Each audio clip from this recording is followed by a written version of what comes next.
চলে গেল গোপিতা। আমার দাদা বৌদি আমাকে ছেড়ে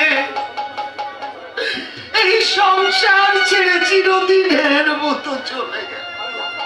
আমি জানতাম ওরা একদিন চলে যাবে। আমার এই পাঁচর ভেঙে দিয়ে চলে গেল,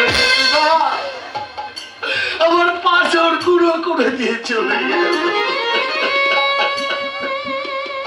আমি এখন কি দিয়ে বাঁচবো, কাকে দিয়ে? ওরে অনেক আঘাত মুখে নিয়ে বেঁচে থাকার আমি তোর জীবন। ভিক্ষে না নিয়ে চলে যাচ্ছে যে? ভিক্ষে যার আমি ভিক্ষে নিতাম সেই যখন এই বাড়ি থেকে চলে গেল, আমি কোনোদিন আমি ভিক্ষে নিতে পারবো না, কোনোদিন না, কোনোদিন না। দাদা বৌদিকে নিয়ে কত মধুর স্বপ্ন এঁকেছিলাম এই মনে, আজ সব দুঃস্বপ্ন হয়ে শূন্যে মিলিয়ে গেল। শূন্যে তুমি মানুষের মতো কাঁদছো কেন?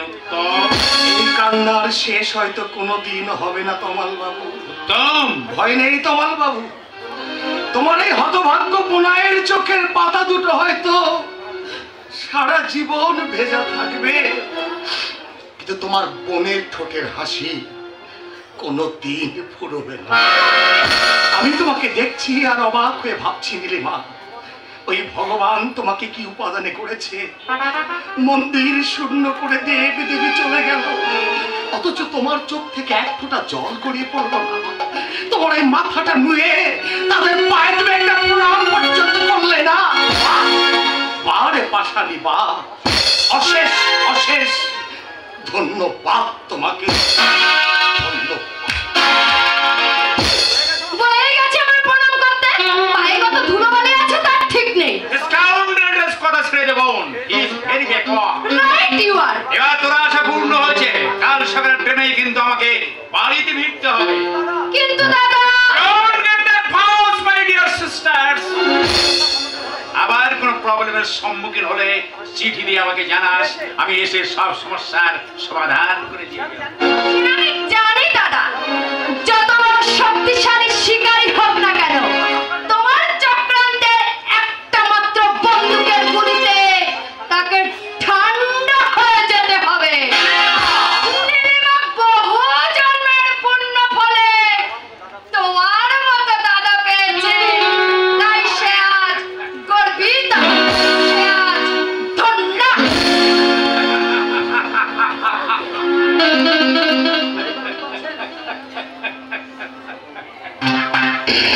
একদম শেষ। আমি তোমাকে Stop, Uttawan Datta. Remember that Manusya Chinta Karma Patasano.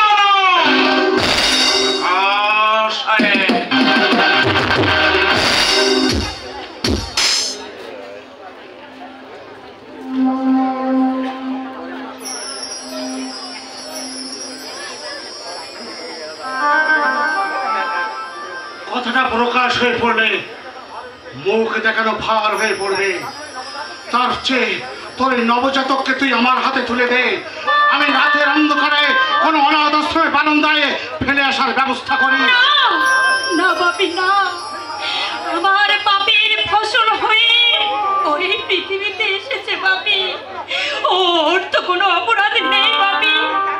তবে কেন, তবে কেন, কেন মায়ের কোল থেকে ওকে তুমি ছিনিয়ে নিতে চাচ্ছ বাপি? যাকে ঘিরে তোর জীবনটা আজ নষ্ট হতে চলেছে, যার জন্য আমার বংশ মর্যাদা আজ ক্ষুণ্ণ হতে চলেছে, তার জন্য তো দায়ী আমি বাপি। আমাকে তুমি যা খুশি সাজা দাও, তবু আমার এই নারী চির সম্পদকে আমি কোলছাড়া করতে পারবো না বাপি। দিবি না তাহলে? না। এই কি তোর শেষ কথা? হ্যাঁ বাপি। তাহলে আমারও শেষ কথা তুই শুনে রাখ। আগামীকাল সূর্য উদয়ের পূর্বে তোর মুখ যেন এই বাড়িতে আমাকে দেখতে না হয়।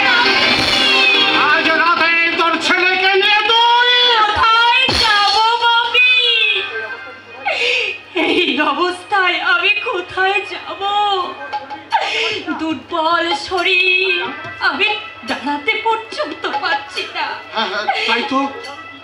এসব আমি কি বলছি? না মা না, আমার ছেলে, তুই তুই কোথাও যাস না মা। বাপি, দুর্বল শরীর নিয়ে আর তুই দাঁড়িয়ে থাকিস নি। যা ঘরের ভিতর যে শুয়ে পড়ে যা। আমি আমি একটু বেরোচ্ছি, আমার ফিরতে একটু রাত হতে পারে। তুই যেন আমার জন্য চিন্তা করিস না মা, চিন্তা করিস না। কিন্তু কিন্তু কোথায় যাবে বাপি? এমন ভর সন্ধ্যাবেলায় তো বাপি কখনো বাড়ির বাইরে হয় না।